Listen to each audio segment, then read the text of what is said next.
You're a great and attentive crew. We really appreciate it.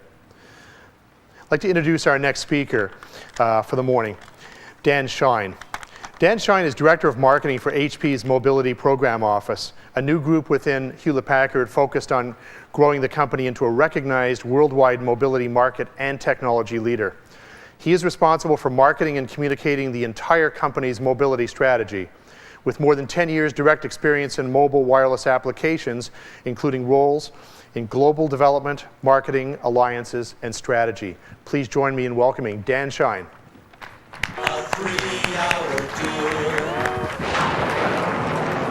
The weather started getting rough. The tiny ship was tossed. If not for the courage of the fearless crew, the minnow would be lost. The minnow would be lost. The ship's aground on the shore of this uncharted desert isle. Good morning. As you can see from your handouts, the title of the presentation is the Mobility, the Perfect Storm. I couldn't quite swing the rights to the soundtrack for Perfect Storm, so I had to improvise. But in saying that, I think there's actually another lesson that we can gain from Gilligan's Island, and we're going to get into that a little bit. Because I think while some people would view mobility, and a lot of you in the room, as sort of more like the episode of Survivor, where everybody's trying to stay on the island, I would argue that for Gilligan, getting off the island was the important thing, and that's actually a more powerful message. I think for about the last 8 to 10 years, we've been focusing quite a bit on trying to get off the island, but just like an episode of Gilligan, we just keep ending up back on that island. So we're going to talk about some things today that are going to kind of help create the perfect storm to get us off that island. If I had one more thing to point to, I think that if Gilligan's Island had been running today, I think it would have been a very short series because, of course, they would have had a satellite phone and they never would have made it past that first episode when they got off the island.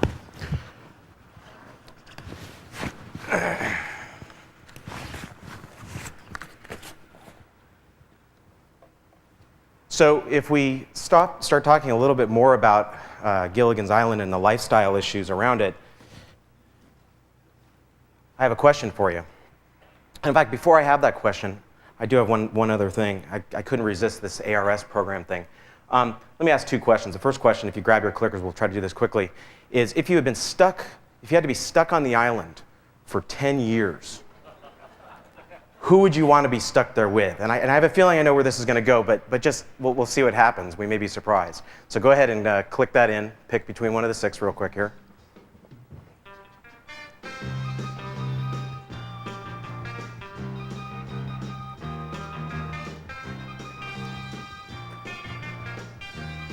Honesty now. All right. Okay, so, all right. Now let me ask you one more question, which I think is much more pertinent to this conversation today. If you wanted to try to get off the island, who would you want to have there with you to help you get off? And let's look at the answer to that question. Honesty here.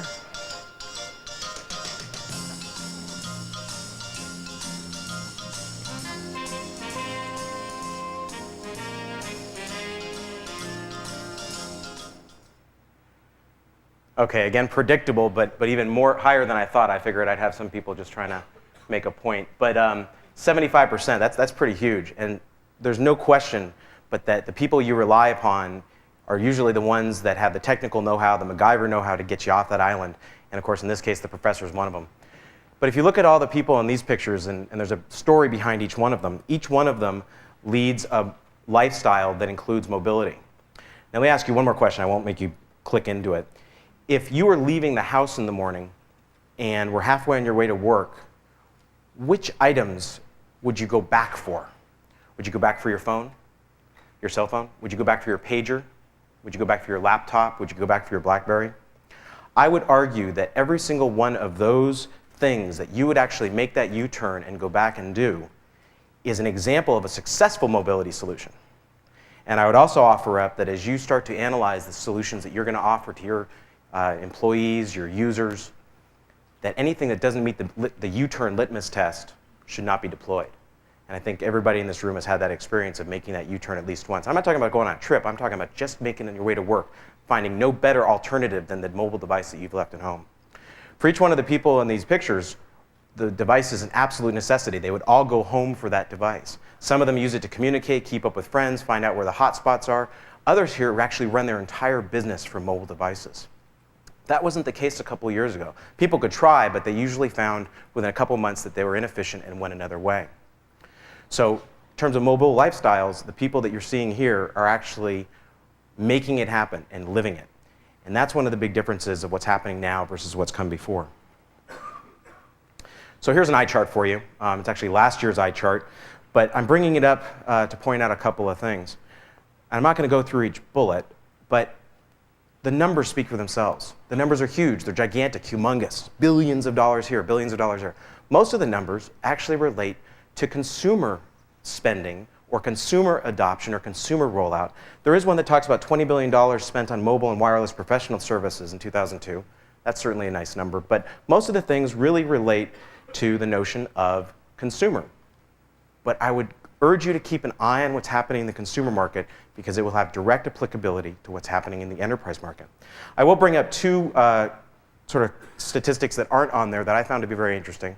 Nokia told me earlier this year, and hopefully you guys have all seen this device, but they told me earlier this year that they would ship 8 million of this model, not of all their phones, of this model camera phone this year. That is 8 million people that now have the ability to start with content creation.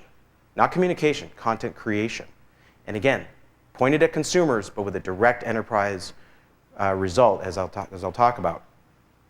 I think they'll make 8 million, by the way. If anybody has seen the pricing for these devices, with new service, we're talking sub $200 on a device with camera phone, removable memory, email, SMS, MMS, video capture. It's unheard of to think about what this phone can do that we couldn't do 2 years ago. Sorry, now, that wasn't a real Nokia plug because there's other devices, including the Sony Ericsson, that can do the same thing. The second statistic is one that I really find to be just staggering. Last year, not so much in the United States, but in Europe, people spent an awful lot of money paying for ringtones. These are these delightful noises that come out of the phone when you're sitting at a restaurant trying to concentrate on the people around you and you hear this. Instead, you used to hear an annoying ring, now you hear an annoying song. But I'm sure some of you have heard this statistic, but it's just amazing. People are spending a lot of money. How much? $1 billion last year spent on frivolous, annoying, completely unproductive noises that people are downloading to their phones. So the two lessons that we've learned: one, people have a lot of extra money to spend. Two, people now are going to have devices that can either acquire content or create content. And the creation of the content is an especially important point about that. And again, content creation can fundamentally change the way that business runs as well. This is a very brief slide. We try to picture the user in the middle at all times. All of the different elements and circles that are around it combine to create the user experience that's an important one. Now, I would argue two things. We've been talking a lot about wireless, a lot about mobile. We talk about mobility, and there's a question of what that means. I just want to make sure that I'm clear. Mobility does not equal wireless. Mobility does not equal portability. Mobility is the enabler of the things that you want to do that incorporates all of these different elements, technologies, and even patterns of use. So this is a slide that I think you've seen at least 4 or 5 times in various versions over the last couple of days. But the reason is that it's what's on all your minds. What are the pressures that wireless is bringing?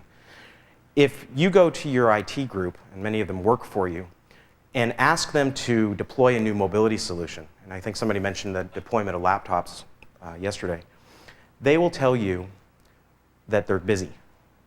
And let's go back to Gilligan's Island.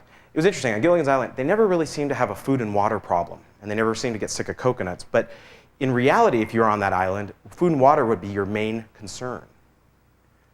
For the IT department, the food and water is actually keeping the systems running so you can keep busy.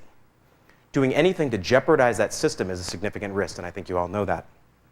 If you go to that same department and ask them to deploy a wireless solution or a mobility solution that includes wireless, they'll probably cry cry because they've gone through the painful experience of the last couple of years of trying to serve up food and water while also deploying enterprise services that are dedicated for wireless.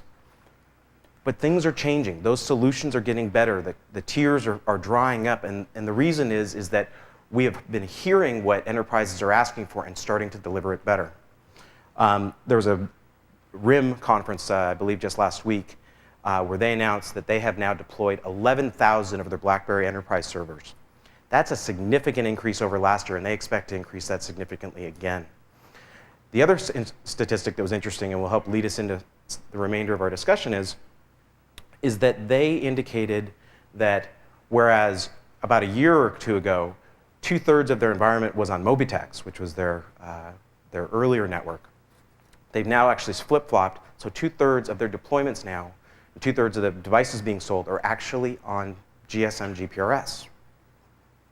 That is significant because the extensibility of GSM GPRS is far greater than Mobitex being a domestic North America solution can bring. So we want the IT guy to deploy wireless. He knows it has to happen. He knows he has to get us off the island. And to that end, he needs to work on the arrows, which are supporting rapid change, which he's having to do all the time, improving the availability of the services, and increasing the business relevance along with the business units that are asking for these services, and of course reducing the complexity because otherwise people won't make that U-turn and go back and get it from home. So let's talk about the perfect storm because I believe that there are three very important things that make this year different than last year. The first one is the price of the byte. Again, a number of people have talked about this topic today and yesterday in terms of the cost to actually set up a service and to keep it going. To get back to the BlackBerry example, I believe that the success of BlackBerry early on wouldn't have occurred except for the fact that they finally came to terms with the fact that they had to offer a set fixed cost, all you can eat. Significant factor in adoption. In Orange's rollout of the smartphone in the United Kingdom, they had a sort of a mixed success, but I also argue that they wouldn't have had any success at all if Orange had also not, at that point in time, taken a new technology, relatively untested, and offered a fixed rate service. So fixed rate isn't everywhere, but the price of the byte is now getting to the point where people are actually turning in their landlines as consumers, and within business, you can now make a proposal for a mobility solution or deployment and have a reasonable understanding that the bottom line will be plus or minus 10% versus plus or minus 1,000% as we had in the early days of wireless. I mean, we were sending web pages via wireless 10 years ago. The only problem is they were costing about $40 a page. So we're now at the point where it makes sense and it becomes just noise and murmur in the overall cost of doing business.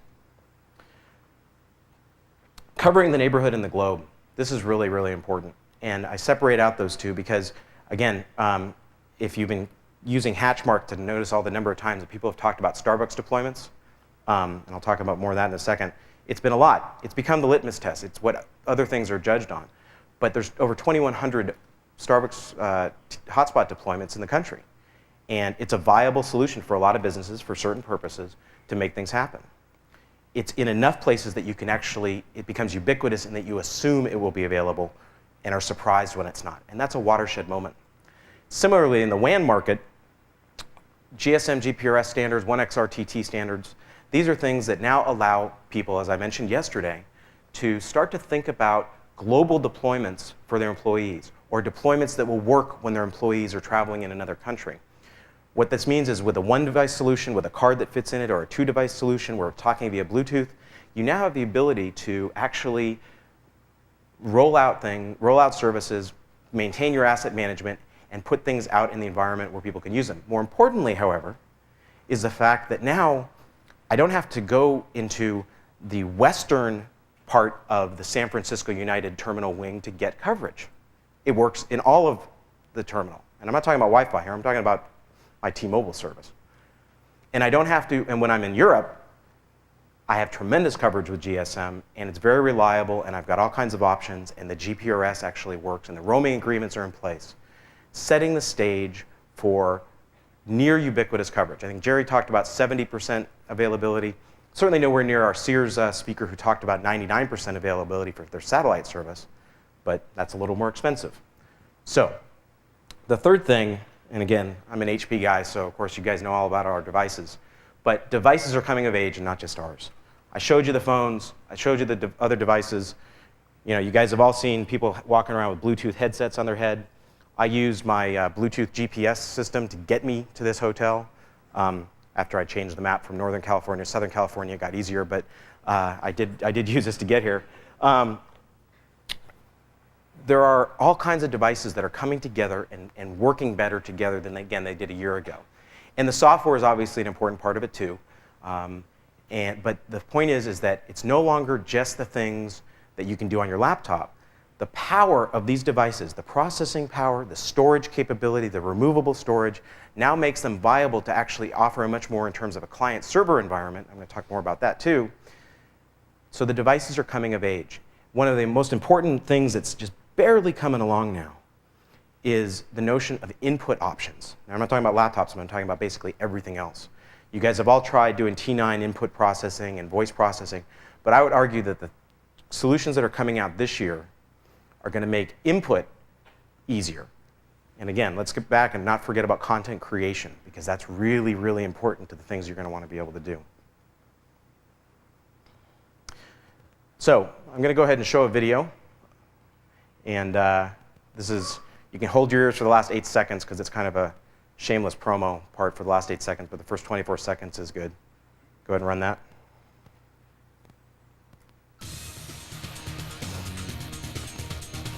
At John Scott, we are going wireless. It's now real estate in real time. My agents can now go to a Starbucks, get online, get emails out in the field, right in the neighborhood, out closer to where the homes are. It's like I just opened up 1,200 virtual offices across the nation. What I like about HP is that they're talking with us. We collaborate, they do research and development, and they are the follow-through service partner. I believe HP is going to be a leader in this industry because they see where this is going. Sorry about that last part. The point is that people are actually using these solutions. This realty company is not somebody that we approached and said, hey, let's do a pilot. Okay? This is somebody who saw that opportunity and took advantage of it, came to us and said, what else can we do? That's something different. But they use it every day, and they're not the only ones. I do have one more of these ARS things because I really want to understand this. How many of you people have actually tried the hotspot? And I think it comes up and said the hotspot access at Starbucks. How many of you have tried a public hotspot? I'll change the question. Go ahead and click that in, yes or no.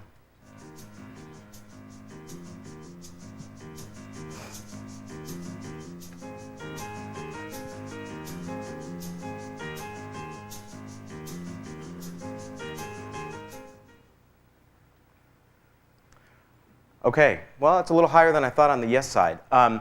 So again, not in the interest of shameless promotion, but if you go by the booth, there's a free trial that you can get at the booth to allow you to try it.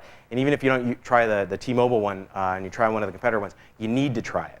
You need to understand what it's like after you kind of get it set up, after you can get your VPN to work, which actually, in the case of this service, does work very, very well for every VPN I've ever tried.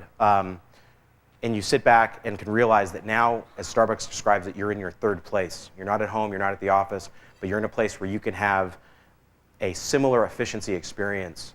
And yes, there was some jokes about lattes and other things like that, but it's actually really surprising. And the statistics, while I can't share the details, are really amazing in terms of how long people are actually staying connected and how much productivity and how much bandwidth is getting used in that time. It's really not just people just downloading and going. They're actually doing much more and having sessions in those stores. Okay, so I'm going to spend just a little time on this next slide. This is another, I don't know if this is an eye chart. We tend to look at the usage nodes on the left of communication and organization, networking and computing, location and context. There's lots of ways to slice and dice. I don't want to fiddle with that too much in our short time that's left here. We also have seen all the network cloud stuff in the middle, and all of those are the different options, and there are a growing number of new ones. I do want to focus, though, on the services, and in particular, just a couple of these right here. Messaging and email, again, it's kind of a given. It's the low-hanging fruit. It's the first thing that's been deployed. It's the first thing that was encrypted. It's the first thing that was enhanced. It was the first thing that offered concatenation, so you could get more and more of a message at the time when the bytes were very expensive. We're not going to talk too much about that, but it's one of the most important things for enterprise for mobility deployments, so I can't not mention it. Instant messaging chat, however, very important for the enterprise. I'm not going to do an ARS, but I would be curious to know how many of you folks actually use instant messaging as a part of your business, whether it's a commercial system or a consumer system. Instant messaging is an extremely powerful tool, especially as you start to approach global deployments. I would not want to call my peer who is at our Stockholm Solution Center at night, but because I don't want to wake him up. But because he keeps weird hours, I know when he's online and I'm able to communicate with him. Just knowing when I can talk to him because he happens to be online at that moment is immensely valuable to me. These systems, however, gain huge value when you start to link them not only to communication, but also to knowledge bases, so that you're not communicating with a buddy, you're communicating with an expert within your company or within your industry. So I would encourage you to get involved with those, because back in '99, we showcased the notion of taking that instant messaging mobile. We're not talking about SMS, we're talking about instant messaging. Internet access isn't assumed, but the value in my mind is still somewhat questionable. I get knocked off my cell phone calls at least 3 times a day. That's one thing when you're talking on voice. It's another thing when you're trying to have a data session, especially one with a thin client. So I think we still have a way to go for internet access. Online workspace, I'm going to talk about a little bit more with photos and imaging, but I have mentioned before about content creation. We now have the ability not just to communicate and not just to broadcast, which is basically just communicating to a bunch of people, but publishing information via publishing directly to blogs, publishing directly to other repositories. Your immediate experience, your immediate review, your immediate assessment, your immediate successful completion of a task in a way that allows people to interpret different information differently and get to it differently. The idea of an online workspace that allows you to upload and publish your information is incredibly important to the types of things that we're going to be doing over the next couple of years, and will become rapidly a mandatory thing to become involved with. Anyone who has seen an e-room environment will know what I'm talking about. Enterprise applications, SAP, PeopleSoft, Oracle, these guys have all looked at these new devices, this new breed of devices with the power and the storage, and said, aha, all the things we were trying to do a couple years ago that we're really frustrated with, we don't have to do anymore. We can now deploy really powerful clients. So if you're already working with those guys, great. They probably already come to you with their new solutions. But look at them much more seriously than you might have if you've been burned once, because the second time around, they've really got it right. The last thing to mention is photos and imaging. Again, the notion of being able to develop, to anybody who has a BlackBerry, for instance, we had some people at Java 1, and they were giving blow-by-blows to us via email from their experience on the floor. So it really wasn't, they were using email as an instant messaging tool because of the lack of latency that we experienced. But basically, they were able to keep us in touch with the things that were going on the floor that were really relevant and relevant to the things that we were able to do that moment. But photos and imaging as well are really, really important. The ability of delivering context and relativity in a way that wasn't done before is useful for claims adjusters, other types of insurance applications, realtors. These things deliver video. So you can't overlook the power of the image now. Yeah, I'm the HP guy, so we sell a lot of printers. But you can't overlook the power of the image now the way you could have a couple years ago, because it's now viable to deliver it at a low cost. So as we talk about what's next, I already harped on price. I think we need to get to a point, and everyone in this room needs to get to a point, as the carriers urge your business, where you're demanding flat rate pricing and you're demanding lower pricing. But having said that, the good news is that all those people buying ringtones are helping you out a lot. And the reason they're helping you out is that they're saying, we want cheaper ringtones and we'll buy more of them. Therefore, the carriers are developing better infrastructure, bigger servers, more deployments to allow the consumer pricing per byte to come down, which will translate to the enterprise byte coming down. Geography. I talked a little bit about the experience of being in a Starbucks and being connected, and that's really important. I talked a little bit about throughput. But I would argue that right now the good news is persistent connectivity is getting better. The ability of pushing information to your device, your ability to be connected all the time, not just when you flip up the antenna and push the button. But I believe that what's coming next and riding this storm, this perfect storm to get us off of that island, will be largely linked to the notion of throughput. Because we talked about images, we talked about ringtones, we're going to talk about video. And I'm not talking about video conferencing. I've been tracking video conferencing for 10 years, and that's not what I'm talking about. People don't want to see me, believe me. People want to see what I see in certain circumstances. People want to see other images. People want to see medical things and disaster scenario types of things, as well as new products. You can tell what the competition's doing. I can tell a picture in 1,000 words. I did it 2 weeks ago at SFO. You can guess what I was taking pictures of for most of you. And the devices. Again, where we're heading for devices is not necessarily revolutionary. I wish I could say it was all the time, but where we're heading is distinctly accelerated in its evolution in terms of how low the price of storage is going. The notion that now I can actually show a movie on the phone, show an MPEG-4 movie on the phone with a 512K SD card. I mean, that's amazing. And again, that could be a training video. That could be an installation video. It could be a repair video. And it's not hard to do. And doesn't take a long time to do. So we're getting to the point where the devices, as well as the software that is enabling the devices and the tablet PCs with their handwriting recognition, digital ink, voice recognition, all these different levels of devices are coming along so fast and so furious that they have capabilities that might even pass you by if you don't be careful. You might still be doing something in a very analog way 2 years from now that you really could be doing in a digital way. So, what are the action items? One is to explore. I believe that based upon all of the other statistics that you guys showed up here in the last couple of days, in terms of how much you're willing to spend, how much you plan on spending, how much you're responsible for spending, if you don't go out and get a cell service with a camera phone, then you're really not being responsible to the rest of your constituency, because you need to understand it. You can't just look at me taking a picture.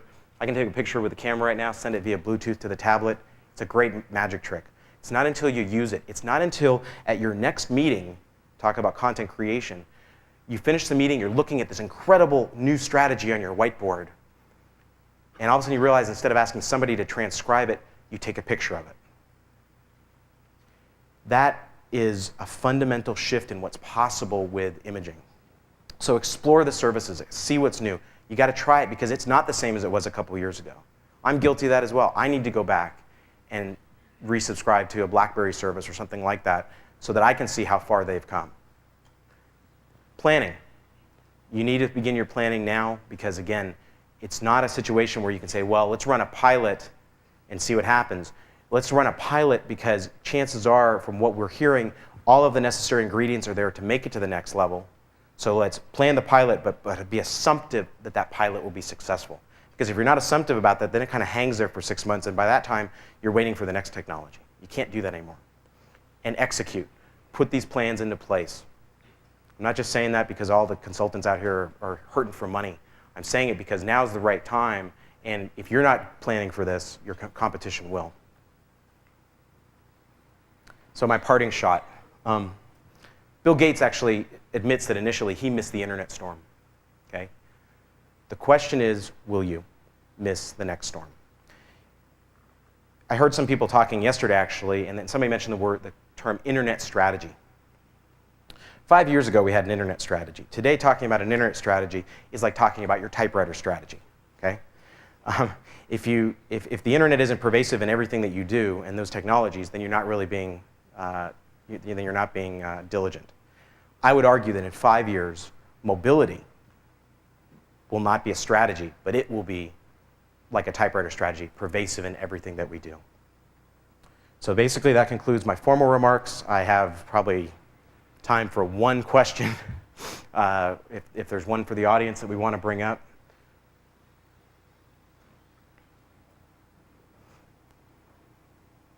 Nope, not a single one. I was that compelling. You're still trying to figure out why I was wearing a rain slicker. Come up. The rain slicker is because we need to be prepared to face that perfect storm. So with that, I'll conclude my remarks. I thank you for your time and your input, and I'd be glad to talk to you after the presentation. Thank you very much.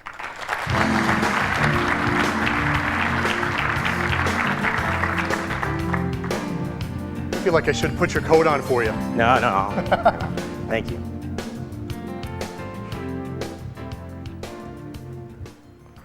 Thanks, Dan.